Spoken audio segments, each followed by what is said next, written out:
Hello and welcome to Urban Transformation Talks. This is the second webinar in the series of 3 events where we discuss the challenges municipalities across Europe face when implementing sustainability projects. Our aim is to support civil servants in tackling climate change and to show how their challenges can help identify what new skills and competences are needed in the future. Through hands-on experiments and the use of methods of how to go about implementing complex projects, we hope to help accelerate urban change in a sustainable direction. This work is part of the research project TANGO-W, financed by JPI Urban Europe. My name is Luciane Guerra Borges. I am Senior Research Fellow at Norrtälje, and I will be moderating today's webinar with my colleague Lisa Rohrer. The title of today's webinar is Urban Transformative Capacity in Practice, Implementing Sustainability Projects. So over the next hour, we will hear presentations from our project partners, and we will also have a panel discussion. And of course, we want to hear from you. So please add your comments and questions to the chat that we will address them during our discussion. We will also share the presentations and video recordings after the event. So we're joined here in this webinar today from our partners from Smart Innovation Norway, as well as from Halden Municipality in Norway and Norrtälje in Sweden. And we'll begin our discussions today with Anja Wingstedt. Anja is section leader for Smart Cities at Smart Innovation Norway with extensive experience in smart city innovation projects, focusing on energy efficiency, digitalization, sustainability, and urban development. So Anja, welcome to the spotlight. And before we kick off your presentation, as we get it geared up here, I wanted to ask you, because in the Tango project, we're focused a lot on food, energy, and water systems. And I know you're particularly interested in water innovation. So I was just wondering if you could share a little bit about what your particular interest is in water. Yes, and water innovation excites me because it combines technology and sustainability to solve critical issues as water leakage or pollution. And by developing new ways to purify or conserve and manage water, we can improve public health and support economic growth and protect the environment. Has a lot of influence in a lot of different areas, I see. Thanks for sharing. And now the floor is yours to present a bit about the background of the research framework from Tango. Thank you very much, Lisa.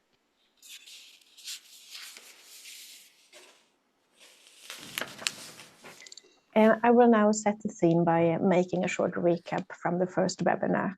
Here we presented the important role of urban transformative capacities, or called UTC, and of context governance in shaping sustainable urban futures.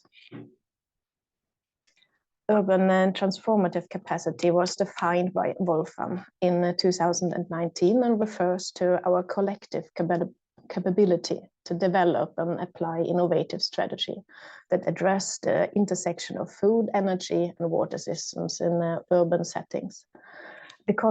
This concept is important as it allows cities to navigate and adapt to challenges such as climate change, ensuring a sustainable development pathway. The framework defined by Wolfram in 2016 is made up of 10 components illustrated in this figure. Firstly, it includes the forms of agency and interaction between actors through the analysis of governance spaces, the leadership processes, and the role of communities of practice. Secondly, it addresses the core transitions process in terms of systemic awareness, urban visions and foresights, disruptive experimentation, and innovation embedding. Thirdly, it tackles the relational dimensions involved in terms of reflexivity and social learning processes, the different human agency levels involved, and the multi-scalar interactions. All the components are considered codependent, so balanced attention is required from them in order to avoid undermining the understanding of urban transformation. Sorry, my phone. And the urban transformative capacity. This was a short recap about the urban transformative capacity. Now we take a short look at the importance of context governance. Context governance focuses on bespoke governance strategies tailored to the unique needs of our urban context. It steps away from one-size-fits-all solutions, advocating for adaptive, locally informed decision-making processes.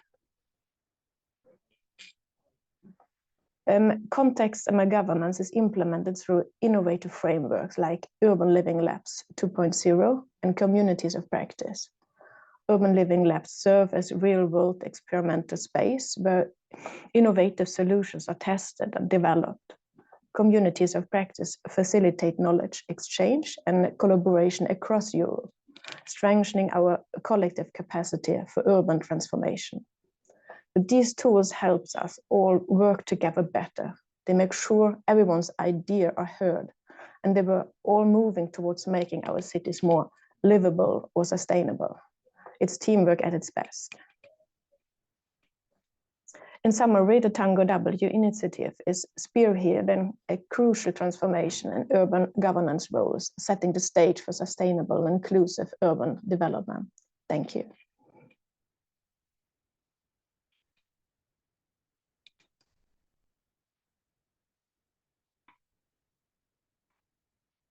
About in context governance, highlighting that there is no one size fits all when implementing sustainable projects. So how would these two concepts like connect and serve as a segue like to the presentations of Halden and Norrtälje municipality that we are about to hear soon? I think that this presentation from Halden and Norrtälje will show real examples of how they have used UTC and context governance. And they will share important lessons on using local resources and involving everyone and creating plans that leads to sustainable cities. The presentations will not only show that what has been achieved, but also the hurdles they have faced and the creative ways they found to deal with them, providing a clear picture of the change process. Thank you, Anja. And now we'll welcome Hilde to the spotlight. So Hilde is a project manager at Halden Municipality, working on different sustainability projects across topics as well as departments. And today she'll share about the Urban Living Lab that's in Halden Municipality, working with food waste reduction in kindergartens. So welcome, Hilde. Thank you. Yeah, I look forward to share my presentation here. Yes. And it was really it has been great to be a part of this project. And we have been working with food waste reduction in the municipality some while ago, or we started with the first project in 2019. But then we had a cooperation with a startup company that had been developing an app that we wanted to test in our organization for mapping the different food streams. And during that project, we had 2 kindergartens that participated, but we found very different results. One of the kindergartens had great success and wanted to use the app after the project was finished, and the other one was really far from that. They didn't understand the principles of the app, and they didn't want to use it at all. So when we started writing for the proposal, we had talks with the kindergarten, and we found that how would it be possible to implement the food waste reduction in all the 4 municipal kindergartens successfully? And they were all positive. So when we started the proposal, we wrote, we had great focus on the digital monitoring of food items and how that also could affect the usage of local produced food by mainly getting a better insight and overview of the different seasons and using local distributors. But basically made the project on the basis of a digital solution, as we were we have found that there were successes using that to get the overview. But when we were starting the meetings, we found that there were some obstacles, and they were, from having the arguments that the app was a bit too expensive to use. It had too many challenges in the usage, and it was hard to get the overview. And we were not sure how to work with this forward, because we had such great positive feedbacks in the initial start of the project. And after some while, we kind of figured out what was the problem. And we saw that there were two ways in the problem. And the one part was that the kindergartens, it wasn't the app that was the main problem. It wasn't too easy to use at that time. But one of the other effects were as equally important, was that they felt that it took a lot of time from being with the kids, and that was the actual problem.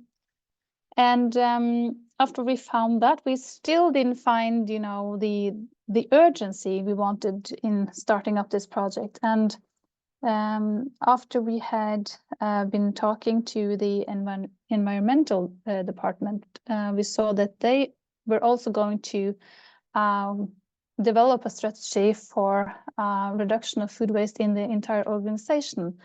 And we with the environmental department, we found a common ground into using this project as a preliminary project for finding different obstacles and opportunities for that strategy. And then when we told this to the kindergarten, we said, we need your project participation to develop this overall strategy for the whole organization.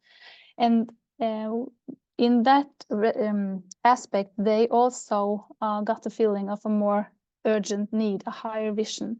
And they were also able to work with this more intensively than they had been before. So we found, with combining these different aspects, that they're kind of like the project started out. And we had the kickoff with all the participants, meaning all the employees in all the kindergartens, in the municipal kindergartens, in August. And we have planned for 4 different meetings within the working group. There's 2 to 3 people from each kindergarten that set out to focus on different routines and different aspects of how they're handling food in the different kindergartens. And we have, the end goal is to show off what they have learned through a day at the 26th of September in relation to the UN International Day of Awareness for Food Loss, to kind of like show off what they have learned. So they will have that in focus. And to look, in retrospect, from the good cooperation base that we have had, because this has been like synergies, not just between the kindergartens and the project management in the municipality, but also it has been greatly affected with the cooperation that I, as a project manager, and the principals of the kindergartens have had with our research institute, Smart Innovation Norway, and also with the guidance of the Austrian Institute of Technology during the way that it has been very helpful. And we have been working with Smart Innovation Norway in also different projects before, and that has also been adding to we understanding the different roles between us, but also in looking into the Austrian Institute of Technology and all other research institutes here in this project, we see that it takes time to find the different roles and find how one can support and guide the other. And it has been of great importance for us to have that support and guiding along the way when we have found that, you know, the obstacles have been tiresome from time to time.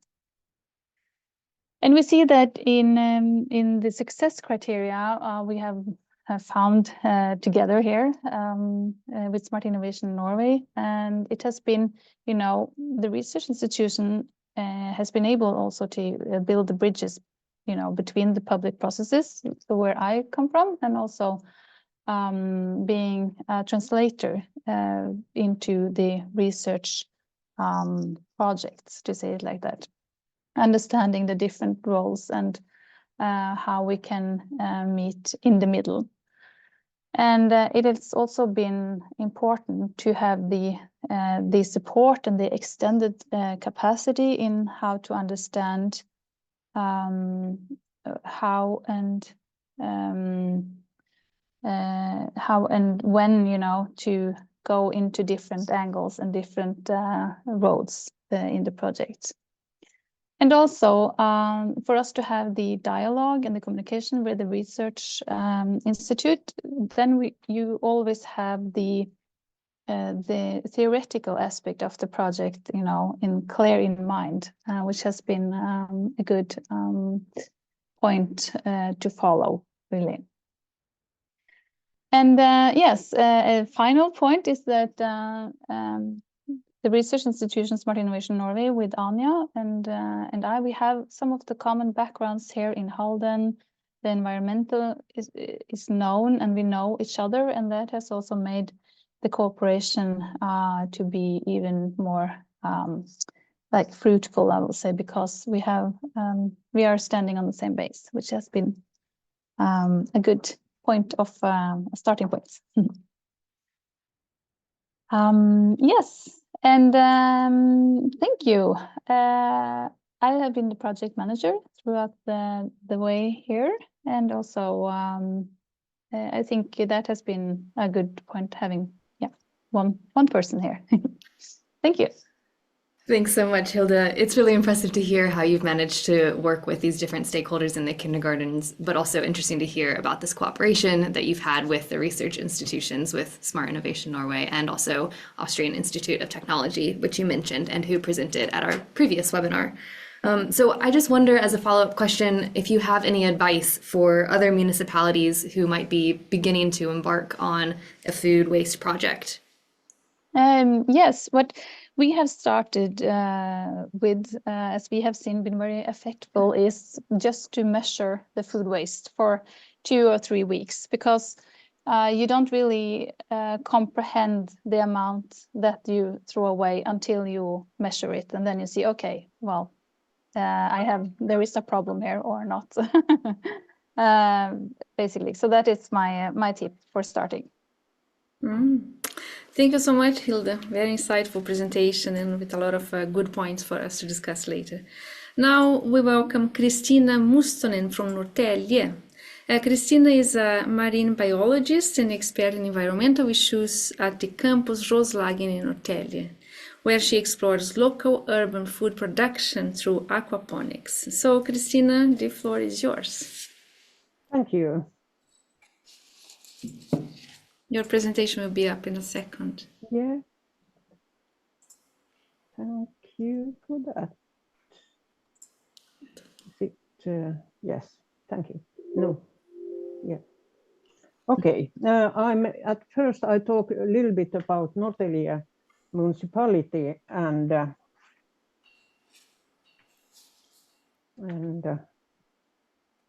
I can't change the picture now. Now it's okay. Okay, Norrtälje municipality covers 1/3 of the area of Stockholm County, and it's one of Sweden's largest rural municipalities. There are up to 66,000 inhabitants who are permanent residents in Norrtälje municipality, and there are also roughly 26,000 holiday homes, which means that the number of residents in the municipality they triples during the summer months. And these holiday homes are often located close to the Baltic Sea, and which increases the need to save the groundwater resources and prevent nutrients from ending up in the Baltic Sea and cause eutrophication. There are also an archipelago with about 10,000 islands, and also in the Norrtälje, this municipality, there's a large number of local food producers, and it's often possible to buy their products directly from their farms, and also maybe you can order the products from the these farmers, and then you can get them once a week. But they are not really a common marketplace, which would be open every day in the week, and it's nothing which is located in urban area. And it's always necessary to have your own car to if you can, you should buy the local producers' food. They are also in many crockeries, some products, but the range is limited there. There is not so many of them. Campus Roslagen is have been a military area here in Norrtälje. But 2001, the Campus Roslagen a company take over this, and in the first place they manage the properties after the army era. But today all this area is Swedish national heritage. But Campus Roslagen is much more a municipal company that organizes education and also offers student housing. And Campus Roslagen is actually a front runner in aquaponic education in the Nordic Baltic region, which we started in 2020, this 2-year vocational program in aquaponics. And there is also a large range of different vocational programs today with sustainability in focus. Here, the Urban Living Lab development in Norrtälje, the first plan was to implement the aquaponic system at the Buvieran, and it's a sort of building for elderly. It's a housing for elderly people who have, they buy their apartments and then they have the winter garden there. But we have to stop because there was one of these members who didn't want, and it's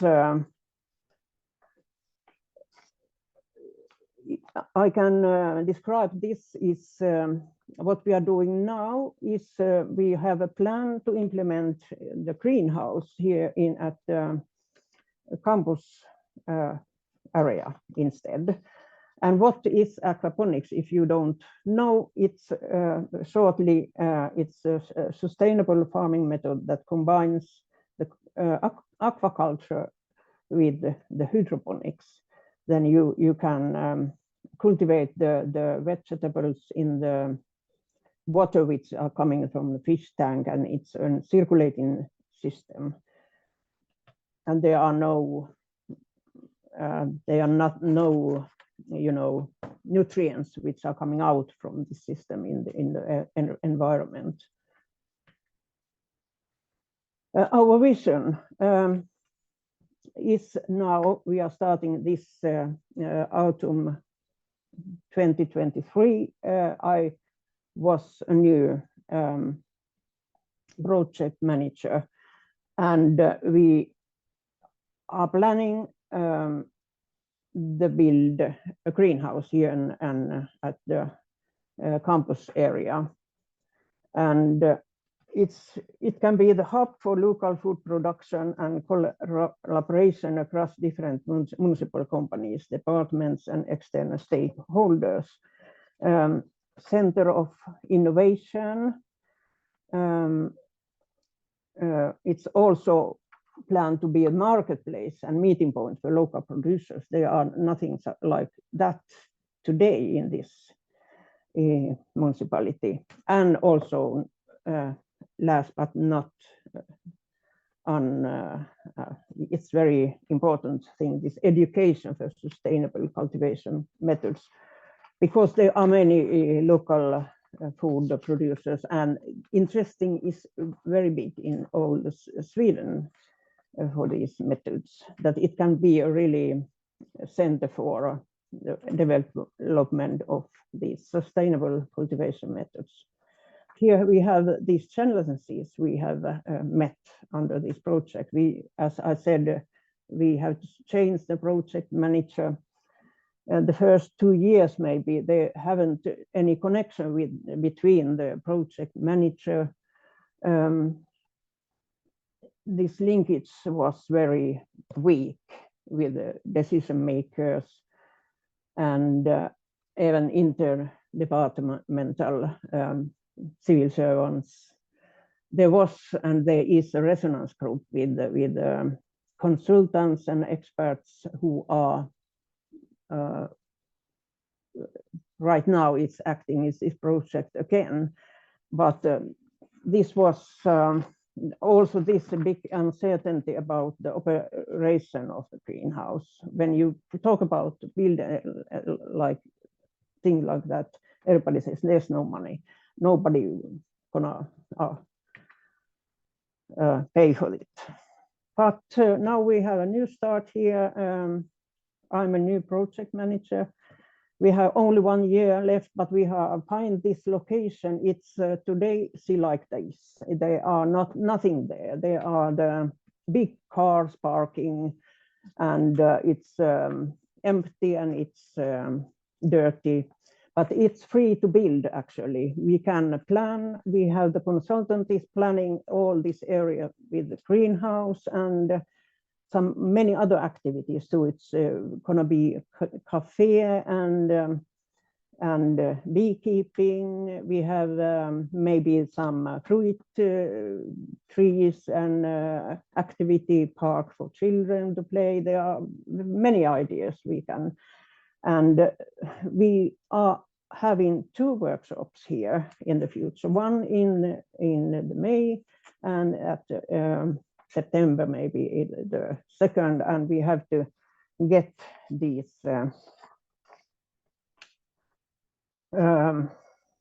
municipality politicians. We hope that there are coming very many of them, and we know there are customers. They asking after that. They are actually we will see here.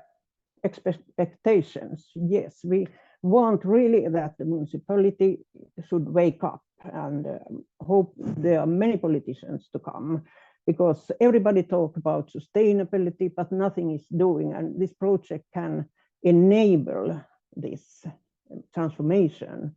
Is there somebody, some persons in this civil servants and politicians? Maybe there is an opening.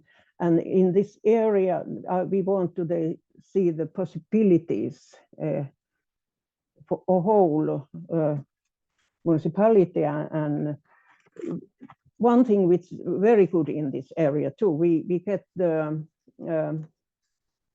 warmth from the Norrtälje energy plant, which fjärrvärme. It's yes. Energy with the warm houses, and we can get the pipes go just around there. And we have talked with the Norrtälje Energy, which is another municipal company here, and they are with us. And that's a good opening, because we can use this which is coming back to the heating plant. They want to have the lower temperature in that, and it's a win-win situation. And we want to also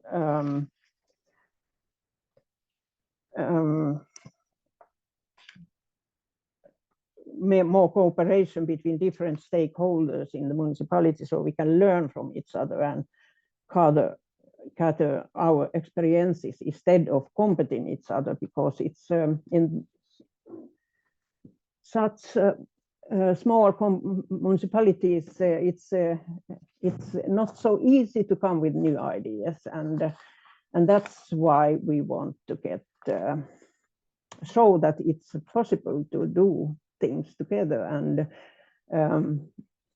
in the long run these things gather benefit the municipality too, with maybe there are coming more people here, and it's gonna be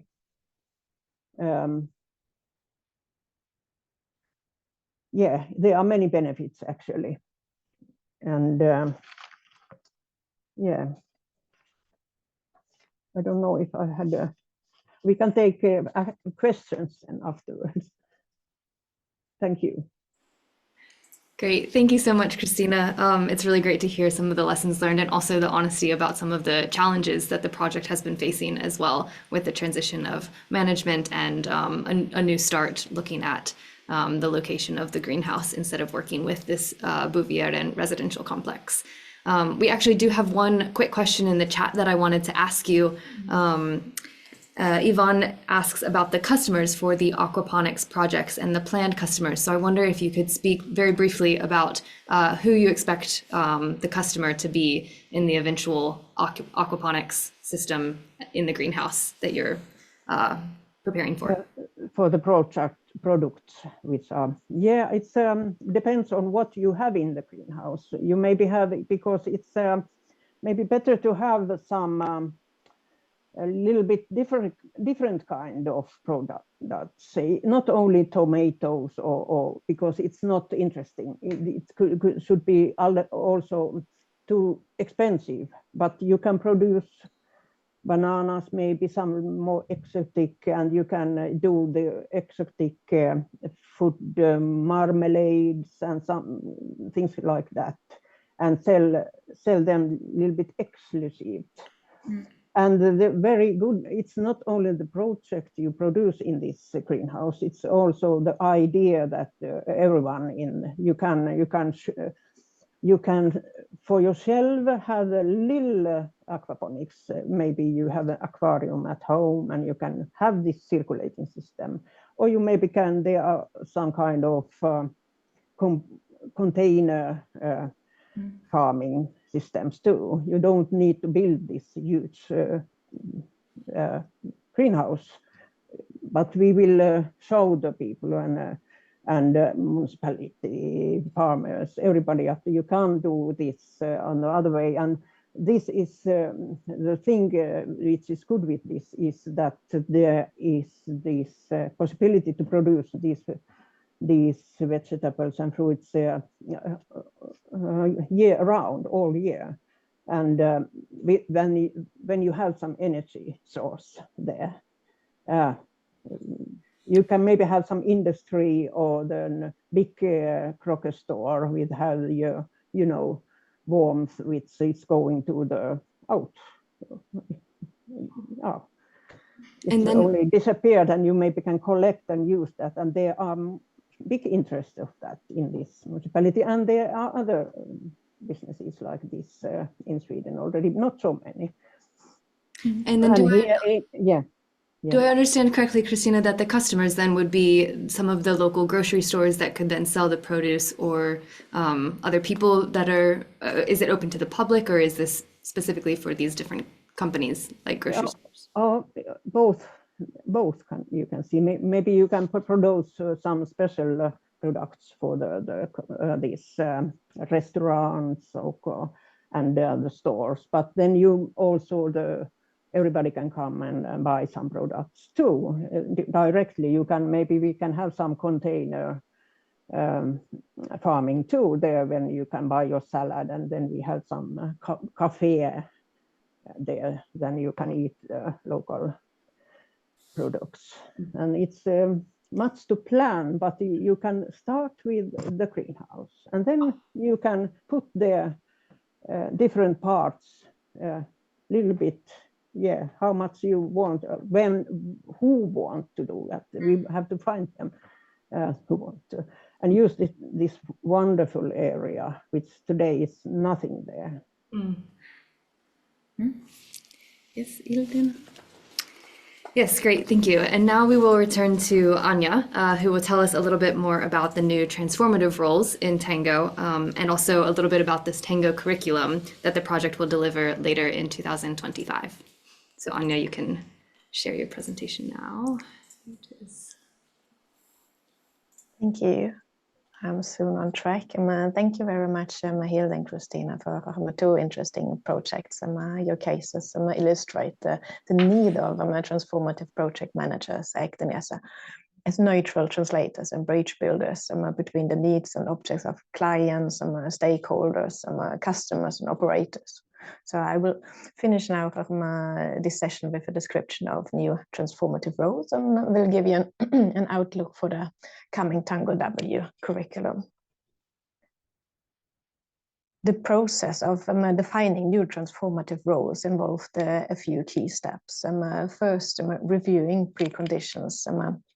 And we did an analysis based on Wolfram's framework for transformative research, which was conducted to understand the preconditions that shape the context in which urban actors operate. Then we established role requirements, and they were drawn from Wolfram's model as well as transformative research principles. Further, we did systemic guiding differences. So the research further considered systemic guiding differences to inform or to form the new roles. And last, gathering feedback. So we got feedback from researchers and to gain practical insight into the new roles. And the new transformative roles can be characterized by several key attributes. One, the mutual facilitators, who bridge the gap between various urban actors, fostering dialogues and solutions that are inclusive and representative of diverse needs and perspectives. So we have to be innovative governance participants, such as urban living labs, where they collaborate with stakeholders on equal footing without a traditional hierarchical structure. We have to be systemic and participatory managers, ensuring that solutions are holistic and take into account the various independency within urban systems. We have to be knowledge translators, using it to spur dialogues among stakeholders rather than prescriptive solutions. But this picture describes the role for a transformative researcher and a transformative civil servant. A transformative researcher can be seen as a systemic process counselor with focus on social dynamic. The task is to open and expand options by critical questioning existing patterns. And a transformative civil servant can be seen as a systemically competent project manager with focus on result. Their task is to secure a result by governing co-creation and closing the process.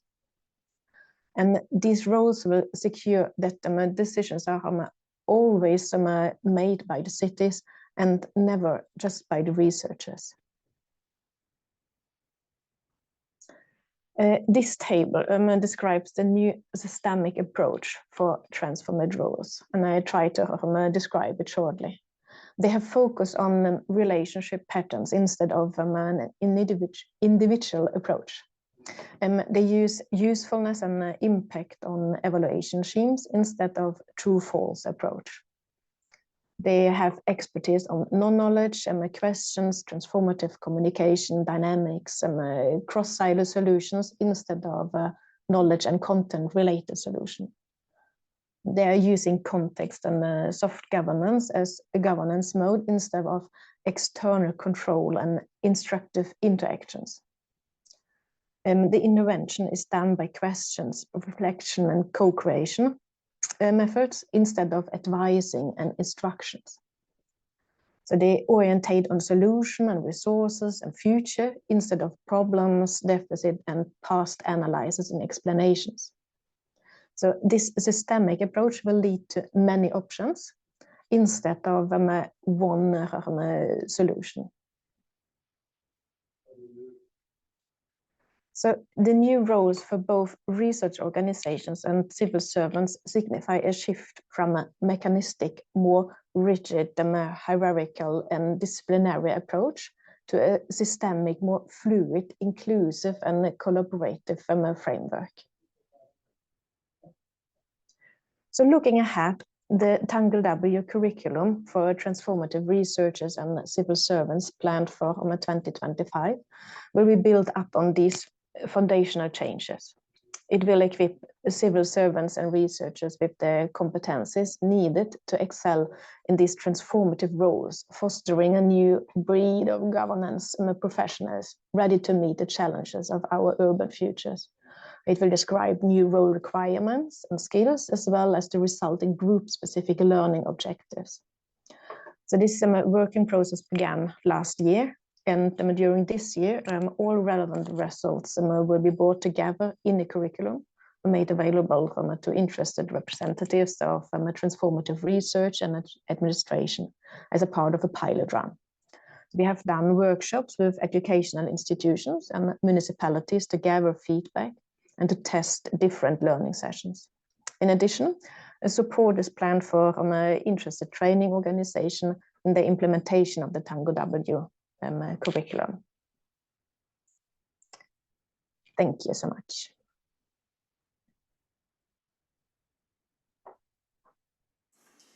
Thanks so much, Anja. And now we would like to welcome all of our presenters back to the screen for our panel discussion. As we're getting them pulled up, if you have any other questions, feel free to drop them in the webinar chat as well, and we'll try to address them towards the end. But let's begin with a question to our city partners, beginning with Hilde. I'm wondering, did you have any previous experience working with urban transformative projects before Tango? And I'm wondering what was new for you about working with this kind of methodology and approach? I would say I didn't have like specific urban transformative, but I had, different smaller pilot projects and test projects within different segments. And what has been really useful in this project, I feel that it has a more coherent approach to, this transformative capacity, increasing knowledge base for me. And I see that how they have been defining different relationships for the stakeholders in accordance to each other, that has been really helpful for me to work along with the anchoring process here. And what about for you, Christina? Has it been a similar situation for you? Have you had experience in the past with this type of approach? Yeah, actually, I'm working here at Campusroslager. We have many projects similar to this, but a little bit different kind maybe. But we have this aquaponics system here for 4 years already, and right now we have a project called Transform, which about aquaponics in the Baltic region internationally, and it's about the same. We can cooperate with this project also in the Tango project, and so.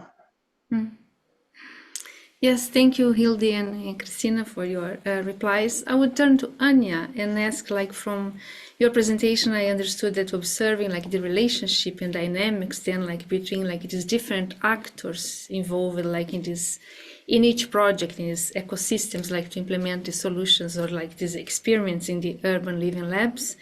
It's a fundamental way of informing the requirements for new roles and competencies. So could you explain a little bit more how the findings from the urban living labs in Tango, or particularly Hilde and Christina, has helped you to define the transformative roles that you mentioned before? Yeah, and the experiences in different cities shows in a way what kind of skills or roles are important for changing our cities for the better. And if we are looking then at this real situations, we learned how civil servants and researchers should or can work together in new ways. And that involves everyone's ideas and lead to practical solutions. So these experiences are the basis for the new transformative roles and definition of that.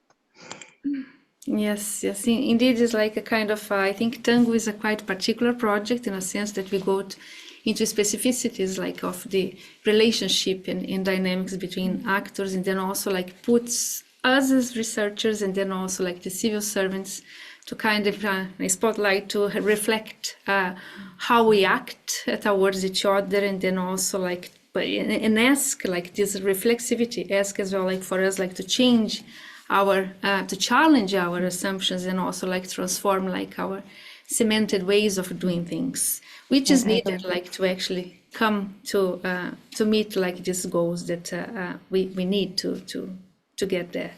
But I turn back now to the city partners, and I've heard from the beginning that you face like challenges.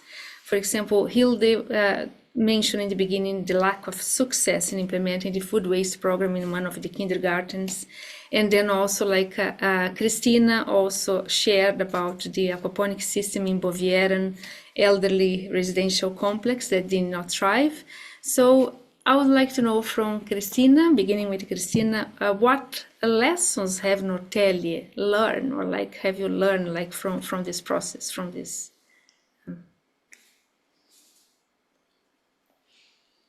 I think that these processes take time. It's always you get some challenges when you are working with municipalities and politicians, especially. I think it's a bigger too, but I think especially here in Norrtälje, it's a little municipality, and there are some own systems here since a long time before. And when you're coming there and present some new ideas, the first thing is no. And there are some very strong people everywhere. Maybe all these other people in communities says, oh, this is not something we want to do, but one person can stop it all because there are such vad heter det? Yeah, you know, things you have to be very diplomatic when you go at the first and presenting things, and you have to show them the benefits, and not only the sustainability and all this, also that they maybe can earn some money at the long term, because that's, yeah, it's difficult, but I think it's not impossible, and I think this is very important what we do with this project to open up. Oh. And what about you, for you, Hilda? Can you share some about your experience of lessons learned, and maybe especially some insights on how you have dealt with these different conflicts of interest when implementing context governance? Yeah, I also mentioned it in the presentation that it had to finding the real obstacle. Why was it not wanted? And it's not always just the visual symptoms, but it's, you know, what is underlying there, what is the actual problem. And we saw that when we were working on finding this common goal, meaning that, for example, during the way here, I got the advice that I should go out to meet every kindergarten, the responsible for food in the kindergartens, and the principals in one-to-one meetings. And that is, of course, extremely time-consuming. But at the same, that was needed to be able to, you know, talk to them and talk to, you know, what is the common goal here, and how can your kindergarten thrive from doing this project, and how would that make you in the market, and trying to finding the common goal for everyone here. So that was it was a time-consuming process, but we saw that it had to be done. Thank you so much for your insights, and then I will turn to Anya again. In your presentation, you mentioned like the role of the transformative researcher, who has the task of opening and expanding options by critically questioning existing patterns. We also heard from Hilde a little bit about your collaboration from her side. So I would like to ask you to reflect a bit on the relationship you have had like with Hilde and Halden municipality in their urban living lab from your perspective as a research organization. Yeah, Hilde was mentioned some points before, but from my side, our task was in a way to help that this urban living lab was succeeding with their goal. And we try to help each other in a way to understanding both the task of the project, but also the ULL, or the urban living lab, to be established. And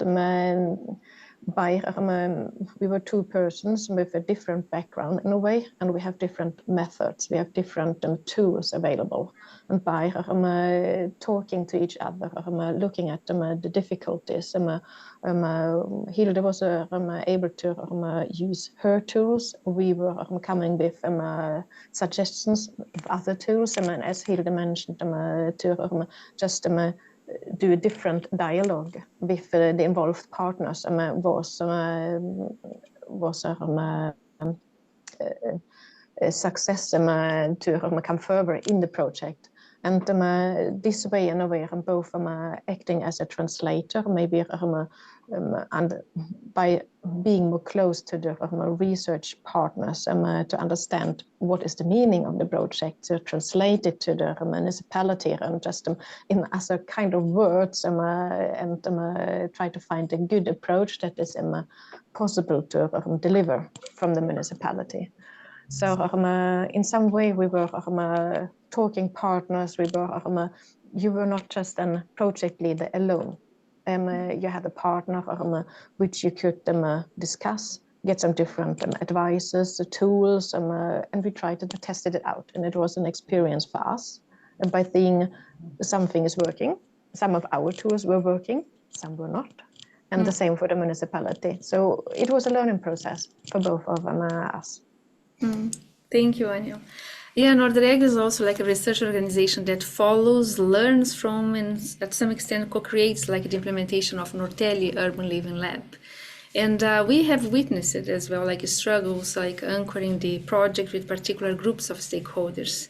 And Christina has already talked a little bit about that, but if you can just share a little bit more about difficulties of collaborating among other stakeholders, but especially how the TANGO project has enabled you to move on beyond these difficulties. Yeah, it's moving right now, if I say, because it's happening something right now. We will have these webinars, and because this period of doing nothing after the change of the project manager, and I think it's going to be better, but we have so short of time. Yeah.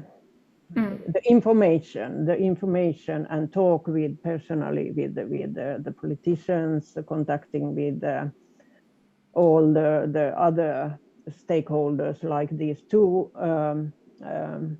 entrepreneurs which are actually building and planning to build their own aquaponic system here in municipality, that we can do it together. We don't need to be a competition here. They are all have the benefits from each other, and that's the important point for me. And this project has shown me the way that don't give up. You can do it. And I hope also that after this project that there are some continuing at Campus Roslagen, and we have the contacts. We will have this aquaponic here and at our aquaponic for 2 years further, almost this demo aquaponics, and it's going on. Interest is growing. Great. Well, we have one question here in the chat that I want to quickly address to, I think, Anja is Yvonne. She wants to know, like, if will the curriculum be generally available? I would be interested in using this in my teaching in London. And I think this is a wonderful question and wonderful feedback, because that's what we want, I guess, in Tango, right? But please, Sanja. Yes, we are really happy for that question, because that's the outcome of the project, that we will deliver a curriculum. And this curriculum will involve both a combination of theoretical learning, practical workshops, and experimental learning to ensure that the ones who wants to use it are able to apply the concept in real world settings. So we are testing the curriculum this year, and after the project is finished, starting of next year, it will be available for civil servants and research organizations to implement the findings of our project. So stay in contact with us, and we were really happy to provide this curriculum. So we have 2 minutes left, so I think it's time to wrap up. So I would like to thank our speakers, like to the audience, like for joining us today. Next week we will continue our webinar series by looking at instruments for driving change, with examples of the municipality of Weiss in Austria and then Alytus in Lithuania, and also the research organization will be back AIT, the Austrian Institute of Technology, Kondoris, and PIA. We will be sharing the presentation and recordings with all of you who register in the coming days. And I would like to ask that please take 1 minute or two, just like to give us your feedback about this webinar, so we can improve our work. And if you like to stay up to date with the Tango project, again, please visit our website. You can find like our publications, we can find our deliverables in there, so it might be already like things interesting like to look at that can be used in teaching, for example, and more information as well, like about our partners and the municipalities and these urban living labs that we've been like carrying out these experiments. So you'll find the link in the chat. Liz is putting there for us. And I would like to thank you again for joining us, and keep following us next week, please, and have a wonderful day. Thank you.